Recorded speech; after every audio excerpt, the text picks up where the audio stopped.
नमस्कार दोस्तों, तुसीं देख रहे हो नवज पंजाब दी ते मैं हां डॉक्टर श्याम। अज असीं तुहानूं लै के आए हां हिमाचल प्रदेश दे धर्मशाला शहर दे पिंड शिला दे विच, जिथे पिछले 20 साल तो ओशो निसर्गा मैडिटेशन सेंटर बनिया होया है। इस सेंटर दे विच देश भर तो ही नहीं बल्कि विदेशों तो भी बहुत सारे जिहड़े टूरिस्ट ने ਜਾਂ ਫਿਰ ਮੈਡੀਟੇਸ਼ਨ ਕਰਨ ਦੇ ਚਾਹਵਾਨ ਲੋਕ ਜਿਹੜੇ ਨੇ ਉਹ ਇੱਥੇ ਪਹੁੰਚਦੇ ਨੇ ਤੇ ਇੱਥੇ ਆ ਕੇ ਸਿੱਖਦੇ ਨੇ ਓਸ਼ੋ ਨੇ ਮੈਡੀਟੇਸ਼ਨ ਦੇ ਕਿਹੜੇ ਤਰੀਕੇ ਜਿਹੜੇ ਨੇ ਉਹ ਕਿਸੇ ਇਨਸਾਨ ਦੀ ਜ਼ਿੰਦਗੀ ਨੂੰ ਬਿਹਤਰ ਬਣਾਉਣ ਵਾਸਤੇ ਸਿਖਾਏ ਹੋਏ ਨੇ। ਇਹ ਮੈਡੀਟੇਸ਼ਨ ਸੈਂਟਰ 2006 ਦੇ ਵਿੱਚ ਐਸਟੈਬਲਿਸ਼ ਹੋਇਆ ਸੀ ਤੇ ਆਓ ਸਭ ਤੋਂ ਪਹਿਲੇ ਤੁਹਾਨੂੰ ਦਿਖਾਉਂਦੇ ਆ कि ये सेंटर किवें दा बनिया होया है, इस सेंटर च किहड़ियां सुविधावां ने, इस सेंटर दे विच जिहड़े कमरे ने वो तुहानूं किस तरह दे मिल जांदे ने रहण दे वास्ते, इस सेंटर दा जिहड़ा भोजन कक्ष है वो किस तरह दा। दोस्तों तुसीं देखो कैंपस दा बेहद खूबसूरत दृश्य, मनमोहक दृश्य जिथे नैचुरल तरीके नाल फल पौधे और सब्जियां रुख लगे हुए ने। ये अंब दा जिहड़ा दरख्त है इनू भी बूर पैण तो बाद हुण अंबियां ने अपनी जिहड़ी थां है वो लैनी शुरू कर दित्ती है और ये सारे उही मैंगोज़ ने जिहड़े अगले सैशन दे विच इत्थे आउण वाले जिहड़े साधक ने उन्हां नूं कैंपस वालों जिहड़े है वो प्रोवाइड करवाए जांदे ने। ये वो सारियां कॉटेज ने जिथे आके साधक रुकदे ने। इस पौंड दे विच तुसीं देखो कि बहुत ही छोटियां छोटियां खूबसूरत मछलियां जिहड़ियां ने उन्हां नूं इत्थे रखिया होया है। इन्हां नूं बकायदा तौर ते हर रोज़ फीड दित्ती जांदी है और सवेर दे वेले क्योंकि इन्हां नूं फीड दित्ती जांदी है ते मेरी इत्थे प्रेजेंस नूं महसूस करके ये मछलियां शायद इस करके इत्थे आ गईयां ने क्योंकि उन्हां नूं ये आभास होया हो सकदा है कि जिवें उन्हां नूं फीड देण वास्ते इत्थे जिहड़े कोई साधक ने वो पहुंचे होण। लाफिंग बुद्धा ये छोटे जिहे पौंड दे विच ਤੁਹਾਨੂੰ 24 ਘੰਟੇ ਹੱਸਦੇ ਦਿਖਾਈ ਦੇਣਗੇ, ਜਿਹੜੇ ਇਸ ਗੱਲ ਦਾ ਸੰਕੇਤ ਹੈ ਕਿ ਤੁਸੀਂ ਹਮੇਸ਼ਾ ਆਪਣੇ ਜੀਵਨ ਦੇ ਵਿੱਚ ਹੱਸਦੇ ਰਹੋ, ਖੁਸ਼ ਰਹੋ, ਮਸਤ ਰਹੋ ਤੇ ਦੂਸਰਿਆਂ ਦੀ ਜ਼ਿੰਦਗੀ ਵਿੱਚ ਵੀ ਹੱਸੀ ਦਾ ਕਾਰਨ ਬਣਦੇ ਰਹੋ। ਇਸ ਵਕਤ ਮੈਂ ਜਿਸ ਜਗ੍ਹਾ ਤੇ ਖੜਾ ਹਾਂ ਉਹ ਇਸ ਏਰੀਏ ਦਾ ਸਮੋਕਿੰਗ ਜ਼ੋਨ ਹੈ। ਇੱਥੇ ਜਿਹੜੇ ਲੋਕ ਸਿਗਰਟ ਪੀਣ ਦੇ ਸ਼ੌਕੀਨ ਨੇ ਉਹ ਅਕਸਰ ਬੈਠ ਕੇ ਤਾਂ ਸਿਗਰਟ ਦਾ ਆਨੰਦ ਲੈਂਦੇ ਨੇ। इस आश्रम दे विच अपने कमरियां दे विचकार जां फिर आश्रम दे विच घुमदे फिरदे सिगरट पीण दी मनाही है। तुसीं देखो इत्थे महात्मा बुद्ध दा एक छोटा जिहा स्टैचू भी लगाया होया है जिहड़ा इस गल दा संकेत दिंदा है कि तुसीं जो भी करना है उस दे तुसीं खुद जिम्मेदार हो। दोस्तों ये उही शून्य मंदिर है जिथे साधक लोग जिहड़े ने हर रोज़ मैडिटेशन करन वास्ते आंदे ने और ये जिहड़ा हिस्सा है जिथे महात्मा बुद्ध दा स्टैचू लग्या होया है ये हालांकि इस शून्य मंदिर दे बैक साइड ते एस्टैबलिश्ड स्टैचू है। तुसीं इत्थे नोटिस करो कि इत्थे जिहड़ा स्टैचू लग्या है उत्थे महात्मा बुद्ध दे हत्थां दी दशा और दिशा जिहड़ी है वो कुछ होर भाव जिहड़ा है सानूं समझा रही है। और तुसीं देखो कि ये शून्य मंदिर चारों पासियों बाहरों ओपन है। शून्य मंदिर दे अंदर कैमरा लैके जाना जिहड़ा है वो अलाउड नहीं है, इस करके आपां तुहानूं अंदरला दृश्य ਤਾਂ नहीं दिखा सकते, परंतु तुसीं ये देखो, तुसीं इहदे बाहरी दृश्य नूं देख के ही महसूस कर सकते हो कि इहदा अंदर दा दृश्य जिहड़ा है कितना ज़्यादा आध्यात्मिक होएगा, कितना ज़्यादा पीसफुल होएगा, कितना ज़्यादा एनर्जैटिक होएगा, कितनी ज़्यादा एनर्जी देण वाला जिहड़ा है वो साबित हुंदा होएगा। इस शून्य मंदिर दे विच आके किन्ने लोगां दा जीवन जिहड़ा है वो पूरा परिवर्तित हो चुका होएगा। तुसीं देखो नदी दे विचकार बड़े बड़े पत्थर ਜਿਹੜੇ ਕਈ ਸੌ ਸਾਲਾਂ ਤੋਂ ਆਪਣੀ ਉਸੇ ਜਗ੍ਹਾ ਦੇ ਉੱਤੇ ਲਗਾਤਾਰ ਬੈਠੇ ਹੋਏ ਨੇ ਔਰ ਇਹਨਾਂ ਪੱਥਰਾਂ ਦੇ ਉੱਤੇ ਪਾਣੀ ਦੀ ਲਗਾਤਾਰ ਜਦੋਂ ਟਕਰਾਅ ਹੁੰਦਾ ਹੈ ਤੇ ਉਸ ਟਕਰਾਅ ਨੇ ਇਹਨਾਂ ਦੀ ਸ਼ੇਪ ਨੂੰ ਵੀ ਜਿਹੜਾ ਹੈ ਉਹ ਕਿਧਰੇ ਕਿਧਰੇ ਥੋੜਾ ਥੋੜਾ ਬਦਲ ਦਿੱਤਾ ਹੋਇਆ ਹੈ। ਜਿਵੇਂ ਕਿਹਾ ਜਾਂਦਾ ਕਿ ਲਗਾਤਾਰ ਕੋਸ਼ਿਸ਼ ਕਰਨ ਦੇ ਨਾਲ ਬੰਦੇ ਦੇ ਜੀਵਨ ਵਿੱਚ ਪਰਿਵਰਤਨ ਆ ਜਾਂਦਾ ਹੈ। ਇਹ ਤਾਂ ਜੜ ਮੂਲ ਪੱਥਰ ਹੈ, ਇਹਦੇ ਦਿੱਖ ਦੇ ਵਿੱਚ ਵੀ बहुत ज़्यादा परिवर्तन आ चुका होया है।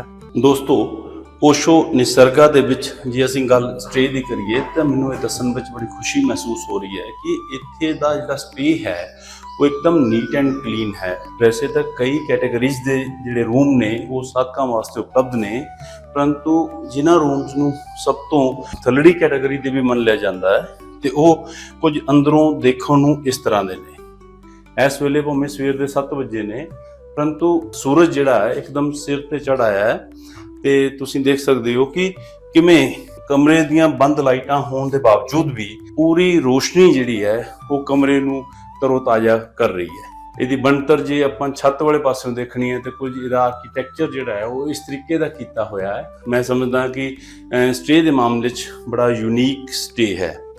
और इस रूम दे जे बाथरूम की गल करिए तो बाथरूम भी एकदम नीट एंड क्लीन ने।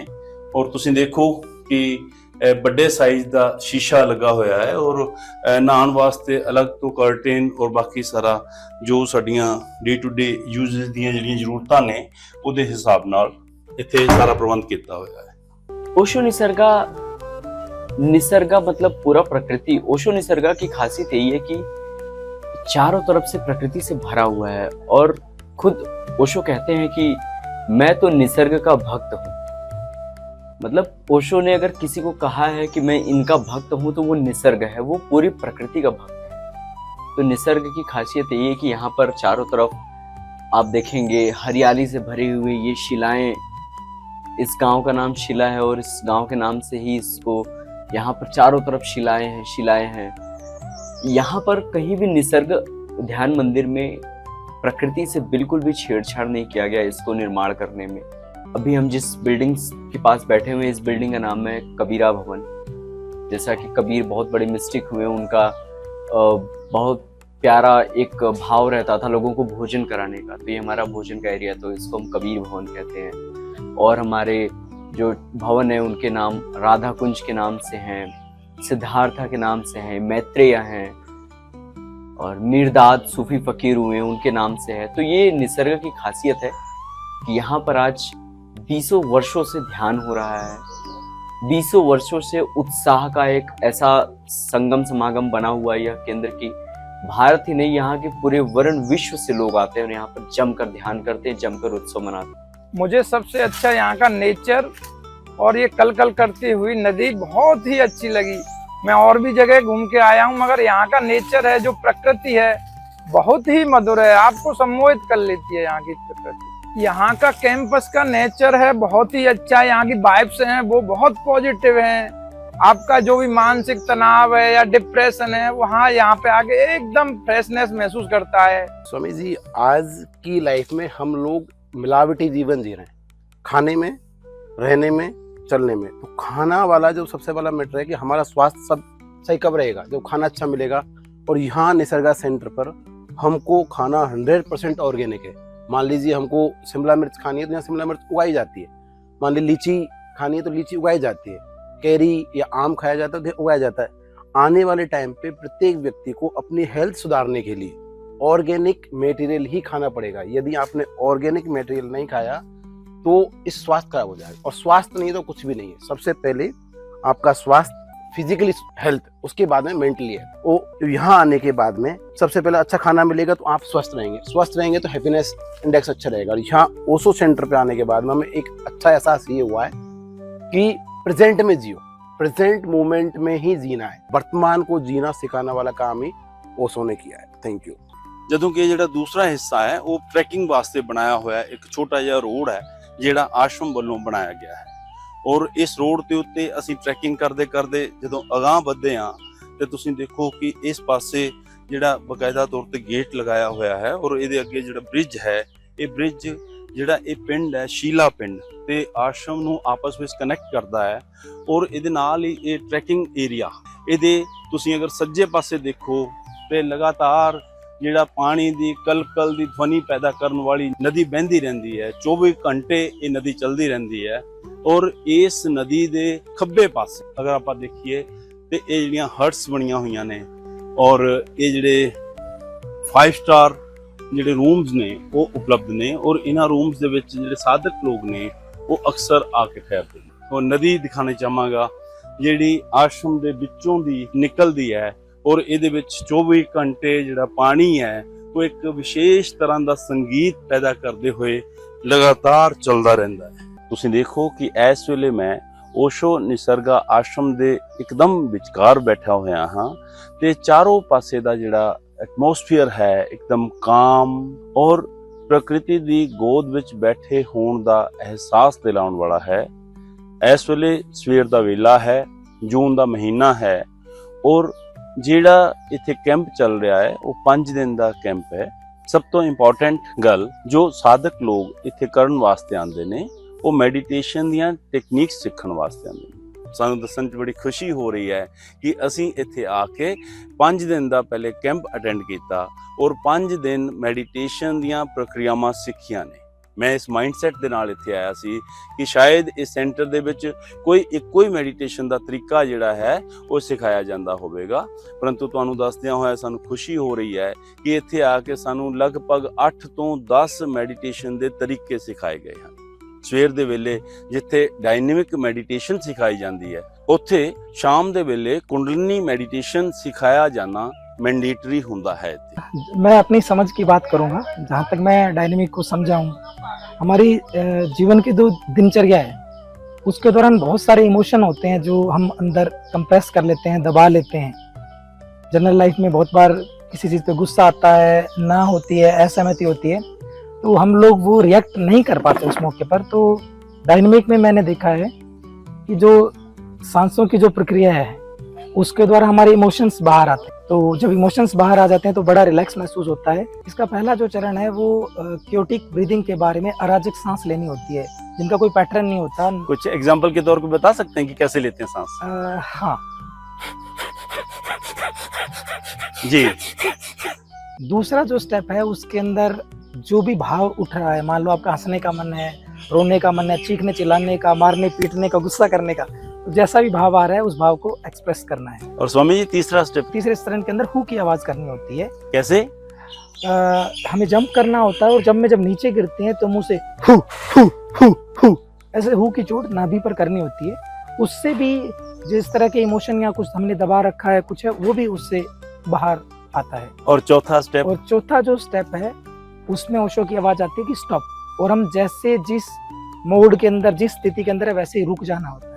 कहा जाता है कि जो एनर्जी क्रिएट होती है, जागती है, वो उसके बाद बॉडी के अंदर मूव करती है। मतलब तो स्टैचू की तरह? स्टैचू की तरह हो जाना होता है, बिल्कुल एकदम स्थिर हो जाना होता है, किसी भी तरह की कोई मूवमेंट नहीं करनी। और पांचवा और आखिरी चरण है उसके अंदर सेलिब्रेट करना होता है कि जो एनर्जी उठी है वो बॉडी में जो मूव कर रही है उसको, जिस तरह के भी भाव आ रहे हैं उनके साथ हमको नाचना है, नृत्य करना है। स्वामी रजनीश जी साडे नाल बैठे हुए ने ते इन्हां कोलों समझदे हैं कि कुंडलिनी जिहड़ी मैडिटेशन है, कुंडलिनी मैडिटेशन बहुत ही वधिया, बहुत ही प्यारी मैडिटेशन है। पहला स्टेप है म्यूजिक ऑन हो जाता है कि तुसी अपनी बॉडी ਨੂੰ ਢਿੱਲਾ ਛੱਡ ਕੇ ਵਾਈਬ੍ਰੇਟ ਕਰਨਾ ਹੈ। Let the vibrate happen. Vibrate should not be done. Vibrate ਤੁਸੀਂ ਕਰਨੇ ਨਹੀਂ ਹੈ, ਉਹ ਆਪਣੇ ਆਪ ਹੋਣੀ ਚਾਹੀਦੀ। Slowly slowly starting from the feet and up to the head. ਤੁਹਾਡੀ ਬੋਡੀ ਦਾ ਹਰ ਸੈਲ ਵਾਈਬ੍ਰੇਟ ਕਰਨਾ ਚਾਹੀਦਾ ਹੈ। ਇਹ ਕਰੀਬ 15 ਮਿੰਟ ਦਾ ਸਟੈਪ ਹੈ। ਉਸ ਤੋਂ ਬਾਅਦ ਮਿਊਜ਼ਿਕ ਚੇਂਜ ਹੁੰਦਾ ਹੈ ਤੇ 15 ਮਿੰਟ ਤੁਸੀਂ ਡਾਂਸ ਕਰਨਾ। ਡਾਂਸ ਕੋਈ ਫਿਲਮੀ ਡਾਂਸ ਨਹੀਂ ਕਰਨਾ, ਕੋਈ ਜੋ ਤੁਹਾਡੀ ਲਹਿਰ ਹੈ, ਜੋ ਤੁਹਾਡੀ ਮੌਜ ਹੈ। ਨਾ ਤੁਸੀਂ ਕਿਸੇ ਨੂੰ ਦੇਖ ਰਹੇ ਹੋ, ਨਾ ਕੋਈ ਤੁਹਾਨੂੰ ਦੇਖ ਰਿਹਾ, ਤੁਸੀਂ ਮਸਤ ਹੋ ਬਸ ਆਪਣੇ 'ਚ। ਉਹੀ ਡਾਂਸ ਹੁੰਦਾ ਹੈ। 15 ਮਿੰਟ ਡਾਂਸ ਕਰਕੇ ਫਿਰ 15 ਮਿੰਟ ਮਿਊਜ਼ਿਕ ਚੇਂਜ ਹੁੰਦਾ। ਉਸ ਤੋਂ ਬਾਅਦ ਤੁਸੀਂ 15 ਮਿੰਟ ਜਾਂ ਤਾਂ ਤੁਸੀਂ ਖੜੇ ਰਹੋ ਜਾਂ ਬੈਠ ਜਾਓ, ਜੋ ਵੀ ਤੁਹਾਡੀ ਮਰਜ਼ੀ ਹੈ, ਜੋ ਤੁਹਾਨੂੰ ਸਹਿਜ ਲੱਗਦਾ ਹੈ ਆਰਾਮ ਨਾਲ ਬੈਠੋ। ਉਹ 15 ਮਿੰਟ ਮੈਡੀਟੇਸ਼ਨ ਦੇ ਮਿੰਟ ਜੋ ਤੁਸੀਂ ਅੱਧਾ ਘੰਟਾ ਮਿਹਨਤ ਕੀਤੀ ਹੈ, ਤੁਹਾਡੀ ਉਹ ਜੋ એનર્ਜੀ ਰਾਈਜ਼ ਹੋ ਗਈ ਹੈ, એનર્ਜੀ ਜਾਗ ਗਈ ਹੈ, ਉਹ એનર્ਜੀ ਹੁਣ ਤੁਸੀਂ ਫੀਲ ਕਰੋਗੇ, ਤੁਸੀਂ ਸਾਇਲੈਂਸ ਨੂੰ ਫੀਲ ਕਰੋਗੇ। ਫਿਰ ਉਸ ਤੋਂ ਬਾਅਦ 15 ਮਿੰਟ ਜਾਂ 10 ਮਿੰਟ ਲੈਟ ਗੋ, ਲੇਟ ਜਾਓ। ਇਸ ਤੋਂ ਇਲਾਵਾ ਓਸ਼ੋ ਨਾਦ ਬ੍ਰਹਮ ਮੈਡੀਟੇਸ਼ਨ ਵੀ ਇਸ ਮੈਡੀਟੇਸ਼ਨ ਸੈਂਟਰ ਦੇ ਵਿੱਚ ਸਿਖਾਈ ਜਾਣ ਵਾਲੀ ਉਹ ਕਿਰਿਆ ਹੈ ਜਿਹੜੀ ਹਮਿੰਗ ਨਾਲ ਸੰਬੰਧਿਤ ਹੈ। ਤਿੱਬਤ ਦੇ ਵਿੱਚ ਜ਼ਿਆਦਾਤਰ ਲੋਕ ਇਹਨੂੰ ਫੋਲੋ ਕਰਦੇ ਨੇ ਔਰ ਇਸ ਟੈਕਨੀਕ ਦੇ ਵਿੱਚ ਜਿਹੜੇ ਸਾਧਕ ਲੋਕ ਨੇ ਉਹ ਹਮਿੰਗ ਕਰਦੇ ਨੇ, ਇੱਕ ਆਵਾਜ਼ ਨਿਕਾਲਦੇ ਨੇ ਲੰਬੇ ਅਵਧੀ ਵਾਸਤੇ। ਜਿਵੇਂ ਉਹ ਆਵਾਜ਼ ਇਸ ਤਰੀਕੇ ਦੀ ਹੋ ਸਕਦੀ ਹੈ ਔਰ ਅੱਧਾ ਘੰਟਾ ਲਗਾਤਾਰ ਇਸ ਆਵਾਜ਼ ਨੂੰ ਫੋਲੋ ਕਰਨ ਤੋਂ ਬਾਅਦ ਫਿਰ ਹੱਥਾਂ ਦੀਆਂ ਕਿਰਿਆਵਾਂ ਦੇ ਨਾਲ ਪਹਿਲੇ ਹੱਥਾਂ ਨੂੰ ਇਸ ਤਰੀਕੇ ਨਾਲ ਰੱਖ ਲਿਆ ਜਾਂਦਾ ਹੈ ਤੇ ਉਸ ਤੋਂ ਬਾਅਦ ਜਿਹੜੇ ਆਪਣੇ ਅੰਦਰ ਦੀ ਸਾਰੀ ਊਰਜਾ ਹੈ ਉਹ ਇਸ ਪ੍ਰਕਿਰਤੀ ਨੂੰ ਇਸ ਤਰੀਕੇ ਨਾਲ ਵੰਡ ਦਿੱਤੀ ਜਾਂਦੀ ਹੈ ਔਰ ਫਿਰ ਉਸ ਤੋਂ ਬਾਅਦ ਅਗਲੇ 15 ਮਿੰਟ ਦੇ ਵਿੱਚ ਪ੍ਰਕਿਰਤੀ ਤੋਂ ਇਹ ਸਾਰੀ ਊਰਜਾ ਜਿਹੜੀ ਹੈ ਉਹ ਆਪਣੇ ਵਾਸਤੇ ਇਕੱਤਰਿਤ ਕਰ ਲਈ ਜਾਂਦੀ ਹੈ। Osho Nataraj meditation, Devavani meditation, Gauri Shankar meditation, ਵੀ ਇਸ ਆਸ਼ਰਮ ਦੇ ਵਿੱਚ ਸਿਖਾਈਆਂ ਜਾਂਦੀਆਂ ਨੇ। ਔਰ ਸਭ ਤੋਂ ਇੰਪੋਰਟੈਂਟ ਜਿਹੜਾ ਸਾਰ ਰੂਪ ਹੈ ਸਾਰੀਆਂ ਹੀ ਮੈਡੀਟੇਸ਼ਨਸ ਦਾ, ਉਹ ਹੈ ਕਿ ਵਿਪਸ਼ਨਾ ਔਰ ਸਾਖਸ਼ੀ ਭਾਵ ਵਿੱਚ ਰਹਿਣ ਵਾਲੀ ਮੈਡੀਟੇਸ਼ਨ ਦੀ ਜਿਹੜੀ ਪ੍ਰਕਿਰਿਆ ਹੈ ਉਹ ਇਸ ਮੈਡੀਟੇਸ਼ਨ ਸੈਂਟਰ ਦੇ ਵਿੱਚ ਸਿਖਾਈ ਜਾਂਦੀ ਹੈ। ਤੁਸੀਂ ਜਿਵੇਂ ਜਾਣਦੇ ਹੋ ਕਿ ਓਸ਼ੋ ਨੇ ਆਪਣੇ ਜੀਵਨ ਕਾਲ ਦੇ ਵਿੱਚ ਸੈਂਕੜੇ ਨਹੀਂ ਹਜ਼ਾਰਾਂ ਤਰ੍ਹਾਂ ਦੀਆਂ ਜਿਹੜੀਆਂ ਮੈਡੀਟੇਸ਼ਨ ਕਿਰਿਆਵਾਂ ਨੇ ਉਹਨਾਂ ਨੂੰ ਐਕਸਪਲੋਰ ਕੀਤਾ ਹੈ, ਔਰ ਉਹਨਾਂ ਦੇ ਵਿੱਚੋਂ ਕਿਸ ਮਨੁੱਖ ਨੂੰ ਕਿਹੜੀ ਮੈਡੀਟੇਸ਼ਨ ਦੀ ਪ੍ਰਕਿਰਿਆ ਜਿਹੜੀ ਆ ਫਿੱਟ ਬੈਠਦੀ ਹੈ ਇਹ ਨਿਰਭਰ ਕਰਦਾ ਹੈ ਉਹਦੇ ਸੋਚਣ ਤੇ ਉਹਦੇ ਸਮਝਣ ਤੇ। ਓਸ਼ੋ ਜਿਵੇਂ ਅਕਸਰ ਕਹਿੰਦੇ ਨੇ ਕਿ ਤੁਹਾਡੇ ਸਰੀਰ ਨੂੰ ਤੁਹਾਡੇ ਮਨ ਨੂੰ ਜਿਹੜੀ ਕਿਰਿਆ ਲੱਗ ਜਾਵੇ ਉਹ ਇੱਕ ਹੀ ਕਸ਼ਣ ਵਿੱਚ ਤੁਸੀਂ ਉਹਨੂੰ ਸਵੀਕਾਰ ਕਰ ਲਓਗੇ ਔਰ ਉਸੇ ਤਰੀਕੇ ਨਾਲ ਉਸ ਕਿਰਿਆ ਦੇ ਉੱਤੇ ਤੁਸੀਂ ਆਪਣੇ ਆਪ ਨੂੰ ਸਮਰਪਿਤ ਕਰ ਦਿਓਗੇ। ਸੋ ਇਹ ਅਸੀਂ ਦੇਖਣਾ ਹੈ ਕਿ ਸਾਨੂੰ ਕਿਹੜੀ ਕਿਰਿਆ ਜਿਹੜੀ ਹੈ ਉਹ ਸਭ ਤੋਂ ਜ਼ਿਆਦਾ ਅਪੀਲ ਕਰਦੀ ਹੈ। ਮੈਂ ਖੁਦ ਇੱਥੇ 5 ਦਿਨ ਦਾ ਸ਼ਿਵਰ ਅਟੈਂਡ ਕਰਨ ਆਇਆ ਸੀ ਔਰ ਪਹਿਲੇ 2-3 ਦਿਨ ਮੈਂ ਇਸ ਦੁਵਿਧਾ ਦੇ ਵਿੱਚ ਰਿਹਾ ਕਿ ਕਦੀ ਇੱਕ ਮੈਡੀਟੇਸ਼ਨ ਦੀ ਪ੍ਰਕਿਰਿਆ ਜਿਹੜੀ ਹੈ ਉਹ ਸਿਖਾਈ ਜਾ ਰਹੀ ਹੈ, ਕਦੀ ਦੂਸਰੀ ਕਦੀ ਤੀਸਰੀ। ਹਾਲਾਂਕਿ ਇਹ ਮੇਰੇ ਮਨ ਦਾ ਇੱਕ ਵਹਿਮ ਸੀ, ਮੇਰੇ ਮਨ ਦੀ ਇੱਕ ਗੁੱਥੀ ਸੀ, ਕਿਉਂਕਿ ਇਹ ਉਦੋਂ ਤੱਕ ਦਾ ਵਿਸ਼ਾ ਸੀ ਜਦੋਂ ਤੱਕ ਮੈਨੂੰ ਇਸ ਗੱਲ ਦਾ ਗਿਆਨ ਨਹੀਂ ਸੀ ਕਿ ਇਹਨਾਂ ਸਾਰੀਆਂ ਮੈਡੀਟੇਸ਼ਨ ਪ੍ਰਕਿਰਿਆਵਾਂ ਦੇ ਵਿੱਚੋਂ ਮੈਂ ਅਲਟੀਮੇਟਲੀ ਉਹੀ ਮੈਡੀਟੇਸ਼ਨ ਪ੍ਰਕਿਰਿਆ ਕਰਨੀ ਹੈ ਜਿਹੜੀ ਮੈਨੂੰ ਸਭ ਤੋਂ ਜ਼ਿਆਦਾ ਅਪੀਲ ਕਰਦੀ ਹੈ, ਜਿਹੜੀ ਮੈਨੂੰ लगता है कि वो मेरी रूह की खुराक है। नमस्कार स्वामी। मैंने अब तक ओशो को बहुत ज़्यादा किताबों में पढ़ा है, लेकिन ओशो के बारे में यहाँ निसर्गा ओशो सेंटर पर आकर मुझे एहसास हुआ कि सिर्फ पढ़ना ही नहीं, यहाँ आके समझना और अपने आप को खुद को समझना इस दुनिया का सबसे बड़ा काम है। और उसमें शायद हम यहाँ से वापस जाएंगे तब ऐसा लगेगा नहीं कि हम वापस आ गए। यहाँ से आने के बाद में आदमी खुद की यात्रा पे निकल जाता है। और संन्यास का मतलब ओशो भगवान ये नहीं कहते कि संन्यास लीजिए आप, नहीं, आप बीच बाजार में रह के भी संन्यास वाला काम कर सकते हैं। खुद से जुड़ना, खुद का जोड़ना, खुद को प्रेम में मिटा देना ही ओशो सेंटर से मैंने सीखा। अंदर तो बड़ी शांति महसूस हुई है। ਜਿਹੜਾ ਬਾਹਰ ਆਪਾਂ ਦੁਨੀਆ ਦੇ ਜਿਹੜੇ ਕੰਮ ਨੇ ਉਹਨਾਂ ਵਿੱਚੋਂ ਆਪਣੇ ਆਪ ਨੂੰ ਮਿਲਣਾ ਭੁੱਲ ਜਾਂਦੇ ਆ, ਤੇ ਇਹ ਜਿਹੜੀ ਜਗ੍ਹਾ ਹੈ ਇੱਥੇ ਆ ਕੇ ਇਹ ਲੱਗਦਾ ਹੈ ਕਿ ਤੁਸੀਂ ਆਪਣੇ ਨਾਲ ਕਿਵੇਂ ਆਪਣੇ ਅੰਦਰ ਆਤਮਾ ਨਾਲ ਕਿੱਦਾਂ ਵਿਲੀਨ ਹੋ ਕੇ ਆਪਣੇ ਨਾਲ ਕਿੱਦਾਂ ਤੁਹਾਡਾ ਮਿਲਨ ਹੋ ਸਕਦਾ ਹੈ, ਤੇ ਇਹ ਜਗ੍ਹਾ ਉਹਦੇ ਲਈ ਮੈਨੂੰ ਲੱਗਦਾ ਹੈ ਨੰਬਰ 1 है। हेलो नमस्कार, मैं हूँ रेणुका सिन्हा, रायपुर से आई हुई हूँ। यहाँ 5 दिन का शिविर में मुझे बहुत अच्छा लगा। ये मेरा फर्स्ट शिविर था, मुझे यहाँ के बहुत ही अच्छा फील हुआ। एक्सपीरियंस सर बहुत अच्छा रहा, क्योंकि जो अज की अपनी लाइफ है बहुत डिस्टर्बिंग है। मतलब अपने माइंड ਦੇ ਵਿੱਚ ਸਾਰਾ ਦਿਨ ਕੋਈ ਨਾ ਕੋਈ ਕੰਮ ਚੱਲਦੇ ਰਹਿੰਦੇ ਆ। ਕਿਸੇ ਨੂੰ ਬਿਜ਼ਨਸ ਦੀ ਟੈਨਸ਼ਨ ਹੈ, ਕਿਸੇ ਨੂੰ ਕੋਈ ਮੈਂਟਲ ਇਸ਼ੂਜ਼ ਤੋਂ ਹੋਰ ਤੋਂ गुजर रहा है, कोई फिजिकल इश्यूज तो गुजर रहा है। तो आदमी की लाइफ च अज की डेट में बहुत सारिया प्रॉब्लम्स है। तो इत्थे ओशो आश्रम दे विच सिखाया जाता है कि लाइफ में जीना किवें। परिवर्तन ये है कि पहले बार मेरे हृदय में एक चोट लगी कि ब्रेन से बेहतर है जीवन जीने के लिए हृदय जरूरी है। हृदय में अगर आपके भाव नहीं है तो चाहे आपके बच्चे हो, चाहे आपकी पत्नी हो, चाहे आपके परिवारजन कोई भी हो, वो आपको कभी भी खुश नहीं रह सकते आपके साथ। ਤੁਸੀਂ ਸਾਡੇ ਦਰਸ਼ਕਾਂ ਨੂੰ ਕੀ ਸਲਾਹ ਦੇਣਾ ਚਾਹੋਗੇ ਕਿ ਉਹ ਅਗਰ ਇੱਥੇ ਆਣ ਤੇ ਉਹਨਾਂ ਨੂੰ ਇੱਥੇ ਆ ਕੇ ਕੀ ਮਿਲੇਗਾ? ਉਹਨਾਂ ਨੂੰ ਆ ਕੇ ਸੰਤੁਸ਼ਟੀ ਮਿਲੇਗੀ, ਕੰਫਰਟ ਮਿਲੇਗਾ, ਸੁਵਿਧਾਵਾਂ ਸਾਰੀਆਂ ਨੇ ਇੱਥੇ, ਖਾਣ ਪੀਣ ਤੋਂ ਲੈ ਕੇ ਰਹਿਣ ਤੱਕ ਦੀਆਂ ਸਾਫ ਸੁਥਰਾ ਪ੍ਰੋਪਰਲੀ ਮੇਨटेन, ਖਾਣਾ एकदम ਘਰ ਦਾ ਵਕੰਦਾ। स्वामी जी, आप जो लोग साधना करना चाहते हैं, ओशो को समझना चाहते हैं, उनको क्या परामर्श देना चाहेंगे कि यहाँ आने से पहले वो किस माइंडसेट के साथ आए? पहली बात, मैं कोई हूं नहीं किसी को परामर्श देने वाला। और दूसरी बात ये कि दुनिया का कोई भी व्यक्ति हो, आखिरी हो या पहला हो, कोई भी काम करता हो, किसी भी माइंडसेट के साथ यहाँ आएगा, उसको यहाँ ध्यान ही ध्यान मिलेगा। जैसा बाबा गोरखनाथ का वचन है कि हसीबा खेलीबा धरीबा ध्यान, हंसो खेलो और ध्यान धरो। यही यहाँ का उद्देश्य है, यही यहाँ का एक संकल्प है। कोई भी आए कोई भी जाए, सिर्फ वो ध्यान करे, मौज करे, उत्सव मनाए और यहाँ पर कोई फिलॉसफी नहीं है। ਵੀਡੀਓ ਚੰਗੀ ਲੱਗੀ ਹੋਵੇ ਲਾਈਕ ਤੇ ਸ਼ੇਅਰ ਜ਼ਰੂਰ ਕਰਨਾ, ਦੋਸਤਾਂ ਨੂੰ ਦੱਸਣਾ ਕਿ ਓਸ਼ੋ ਨਿਸਰਗਾ ਮੈਡੀਟੇਸ਼ਨ ਸੈਂਟਰ ਕਿਸ ਤਰ੍ਹਾਂ ਦਾ ਸੈਂਟਰ ਹੈ, ਉੱਥੇ ਕਿਸ ਤਰ੍ਹਾਂ ਦੀਆਂ ਮੈਡੀਟੇਸ਼ਨ ਦੀਆਂ ਜਿਹੜੀਆਂ ਪ੍ਰਕਿਰਿਆਵਾਂ ਨੇ ਉਹ ਸਿਖਾਈਆਂ ਜਾਂਦੀਆਂ ਨੇ ਤੇ ਕਿਸੇ ਇਨਸਾਨ ਦੀ ਜ਼ਿੰਦਗੀ ਦੇ ਵਿੱਚ ਕਿਸ ਤਰੀਕੇ ਨਾਲ ਵੈਲਿਊ ਐਡਡ ਹੋ ਜਾਂਦੀ